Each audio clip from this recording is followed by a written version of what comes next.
Hello fellow TTCers, welcome to my channel. This is the very first video blog I am creating.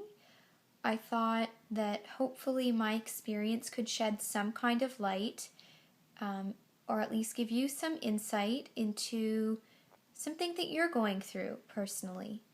Maybe you're thinking about IVF. Maybe that is something that you have no choice but to do.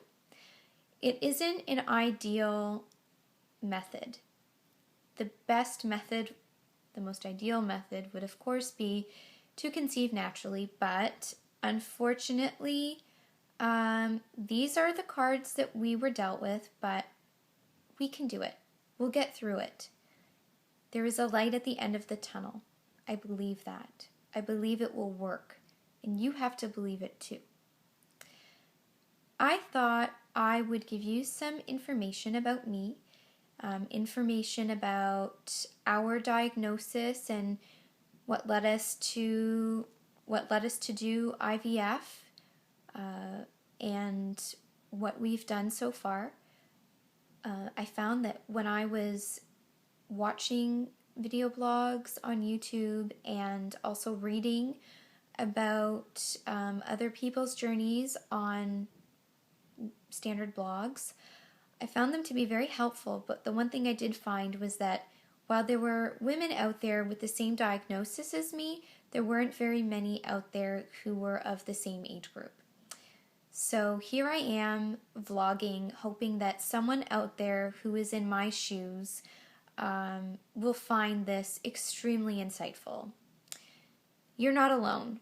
We're all on this journey together, and like I said before, we will get through. So about me. I am 27 years old, and I was diagnosed with a diminished ovarian reserve. What is that? Essentially, every month there is a pool of follicles that just bubble up. And in that pool, on average, a woman my age should have at least 15 to 20 follicles. I have 9, which is fairly low. My husband is 30 years old, and he has a low count and a low morphology rate. That is his diagnosis. Now, we were married in June of 2013, and up until that point, I had been on the pill, birth control, for about 10 years. Long time. Long story short, we were getting married, and I knew that from the moment we got married that I wanted a baby, and my husband wanted a baby, and we knew we wanted to be parents. We had been together for 4 years. We were ready. So I went off. Now, we'd been freeballing it for a while, and nothing. Not even an oops, if you can imagine that. A couple of friends of ours, a few actually, had been trying to conceive as well around the same time, and it only took them about 2 to 3 tries. Discouraging. And, disconcerting. You wonder, what's wrong with me? Why isn't it happening yet? But I thought, maybe I'm just thinking too much. Maybe I'm putting too much stress on it. I can't think about it. But at the same time, why don't we go get checked? Why don't we have blood work done, ultrasounds done, just to rule out any serious, legitimate infertility issue? So we did, and thank goodness we did. Because in my situation, time doesn't get better with time. So who knows where we'd be if we had just continued trying on our own, Anyways, I'm just very grateful that we did. So once we got into a very renowned clinic, fertility clinic out in the city, and had our reproductive endocrinologist, our RE, we came up with a plan. We ended up doing 2 IUIs, also known as intrauterine inseminations or artificial inseminations, And we did do one round of IVF. Unfortunately, all 3 of those were unsuccessful. We've been doing this for about 6 months now, and we are on our 2nd journey of IVF. Now, as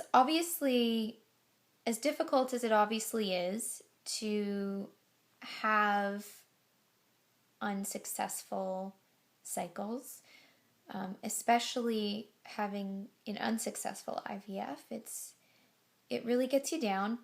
But if there is anything positive that comes out of that, it's that the next protocol they put you on is custom to how you operate. The first one is usually standard, and hey, they don't know until they give it a try. Then they sit, they review all the results in a meeting with a whole bunch of other experts and specialists, and then they come up with a plan. So our next IVF protocol is a microflare protocol.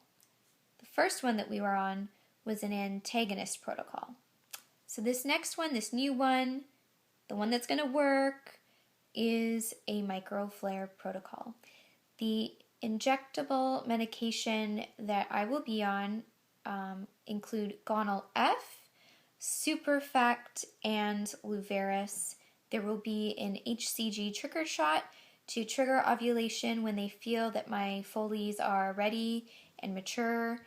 And then instead of a suppository tablet form of progesterone, I will be on an oil form of progesterone, which includes injections. Now, going into all of this, I was terrified of injections. I could get a needle done, have a nurse, poke me with one, no problem. But having to give one to myself was an obstacle, a very big obstacle that I wasn't sure I could overcome, but I did. And now I'm a pro. So if you are terrified of needles, you will get over it. It will be a breeze. It won't hurt. You'll be completely fine. So with this new protocol, the microflare protocol, we decided it was best that we do not do any estrogen priming the month before we start stimulating, because the last time it overly suppressed my ovaries. To give you a better example, the follicles on my left side didn't grow at all. They didn't listen to my brain, while the follicles on my right did. So this time round, we are not doing any priming. That's the recommendation, and we trust them, and that's what we're going with. So up to date, I've started a standard cycle monitoring, which, as you may know, involves going to your fertility clinic on a regular basis to do blood work and or ultrasounds. The first day I went in for my natural cycle monitoring, I ended up doing blood work in internal ultrasound, as well as an external ultrasound, which is full bladder. And then the other days that followed were just simple. They were blood work.